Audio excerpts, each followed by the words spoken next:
अस्सलाम वालेकुम। Pakistan cricket board Fakhar ज़मान के साथ वो कर रहा है जो उन्होंने मोहम्मद आमिर के साथ किया था। आप लोगों ने स्क्वाड देखा होगा। ऑस्ट्रेलिया और जिम्बाब्वे टूर के लिए ओडीआई और T20 के स्क्वाड अनाउंस हो चुका है। अगर वो वाली वीडियो नहीं देखी तो लिंक मैं डिस्क्रिप्शन में दे दूँगा, वहाँ से आप वो वीडियो देख सकते हैं इस वीडियो को देखने के बाद। लेकिन अब हम यहाँ बात कर रहे हैं फ़खर ज़मान की फ़्यूचर के बारे में कि उसका फ्यूचर क्या हुआ, क्या होगा। और अब जो उसको ड्रॉप किया गया है सेंट्रल कॉन्ट्रैक्ट से और स्क्वाड से, मतलब दोनों स्क्वाडों में उसका नाम नहीं आया ओडीआई में भी और T20 में। तो यहाँ पर चार रीज़न हो सकते हैं। पहला ये कि उसकी परफॉर्मेंस ख़राब हो चुकी हो, दूसरा उसने फिटनेस टेस्ट फेल किया, तीसरा कि उसने बाबर आजम के बारे में ट्वीट करा था बाबर आजम को टेस्ट स्क्वाड में ड्रॉप करने से पहले। चौथा और आखिरी वजह जो कि ज़्यादा चांसेस उसकी है कि उसने कनेक्शन कैम्प में पीसीबी के एक डायरेक्टर के ख़िलाफ़ बोला था।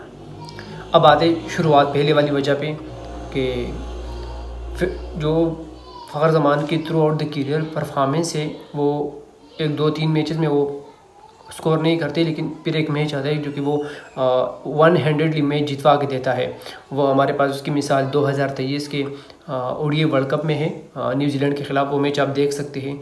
और वो जिस इंटेंशन का मतलब जिस एग्रेशन और जिस अंदाज़ का वो खेलता है, तो उसमें आप चैंपियंस ट्रॉफी 2017 की उठा लें तो उसने जब भी परफॉर्म किया है तो वो सामने वाले को घुटने टेकने पर मजबूर किया है। तो परफॉर्मेंस वाली बात साइड पे करते हैं। अब आती है दूसरी फिटनेस टेस्ट।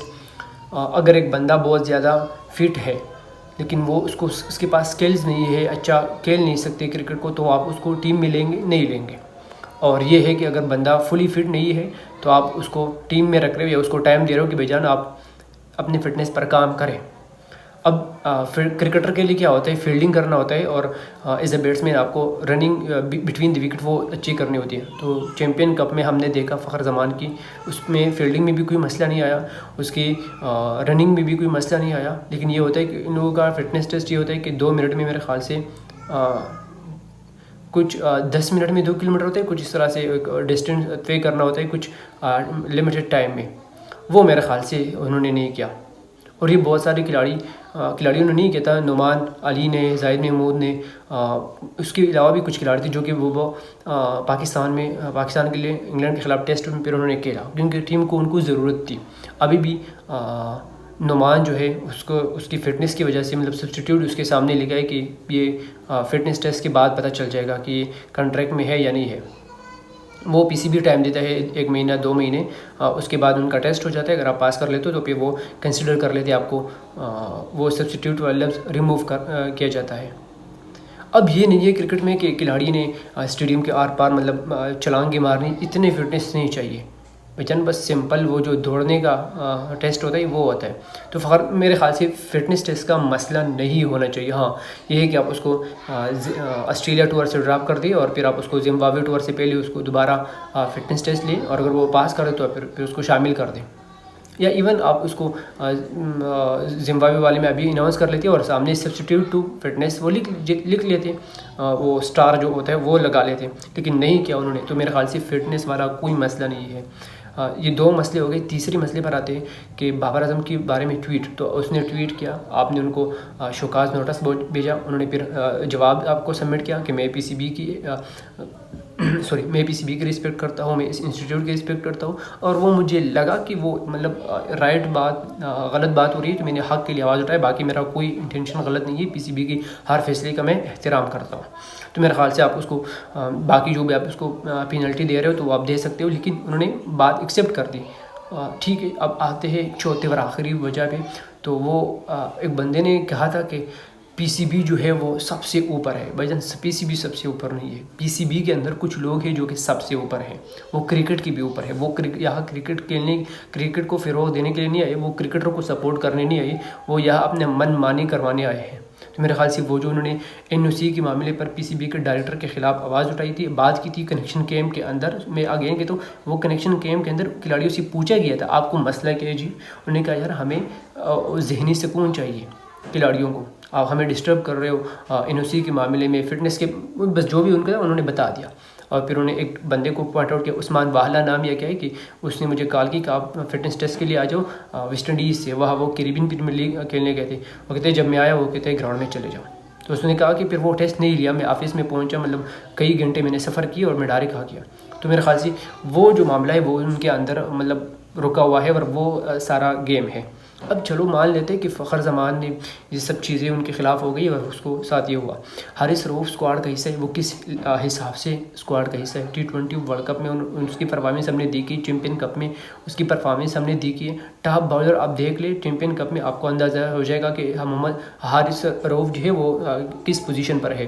खैर ये हारिस रऊफ़ के बारे में है। बाकी आकिब जावेद वो एक अच्छा खेल रहे थे, उसको चाहिए था कि हमें उसको इमर्जिंग एशिया कप के लिए भेज देते, लेकिन वो अगर वो वहाँ परफॉर्म कर देते और फिर हम उसको दोबारा यहाँ ऑस्ट्रेलिया और जिम्बाब्वे वाले टूर में शामिल ना करते तो बुरा लगता ना। तो लेकिन यार हमारा जो कोच है गिरी क्रिस्टन, उनसे जब पूछा गया था चैम्पियन कप के हवाले से, तो उन्होंने बताया था कि मुझे आकिब जावेद सबसे अच्छे लगे बॉलिंग में, लाइन और लेंथ और स्पीड सब कुछ मतलब उसका बराबर है। तो इकोनॉमिकल भी थे इस चैम्पियन कप में, लेकिन अगेन उसको नहीं लिया। अब एक और बात आती है जानदाद खान को उन्होंने T20 में अनाउंस किया है, हालांकि उसका बनता था कि वो इमर्जिंग एशिया कप के लिए भी भेज देते, लेकिन फिर उन्होंने नहीं भेजा और अब T20 में रखा है। अरफात मिन्हास उसको भी रखा है ओडीआई स्क्वाड में, Australia T20 Australia, T20 Zimbabwe, लेकिन जिम्बाब्वे ओडीआई में नहीं रखा गया। अब ये लॉजिक यहाँ समझ में नहीं आती। हमने कहा था कि जिम्बाब्वे वाले में हम यंगस्टर को मौका देंगे और आप दे भी रहे हो, चलो अरफात मिन्हास एक यंगस्टर है, लेकिन आपने उनको 3 स्क्वाड में अनाउंस किया, तो फिर जिम्बाब्वे वाले ओडीआई स्क्वाड में क्यों अनाउंस नहीं किया।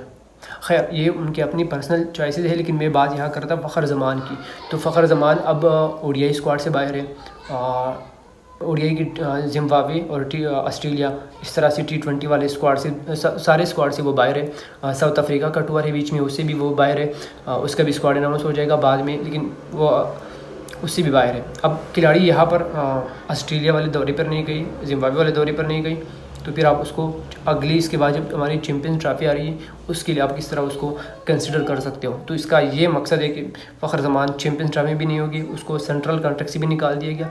अच्छा सेंट्रल कॉन्ट्रैक्ट से भी निकाल दिया गया, उसमें इमाम उल हक है, इमाद वसीम है, एहसानुल्लाह है, हसन अली है, इन सबको सेंट्रल कॉन्ट्रैक्ट से निकाला गया है। लेकिन जो चीज़ है सबसे बड़ी बात फ़खर ज़मान के साथ PCB मेरे ख्याल से उन्होंने बहुत गलत किया फ़खर ज़मान के साथ, और ये फ़खर ज़मान के साथ नहीं बल्कि ये क्रिकेट के साथ है।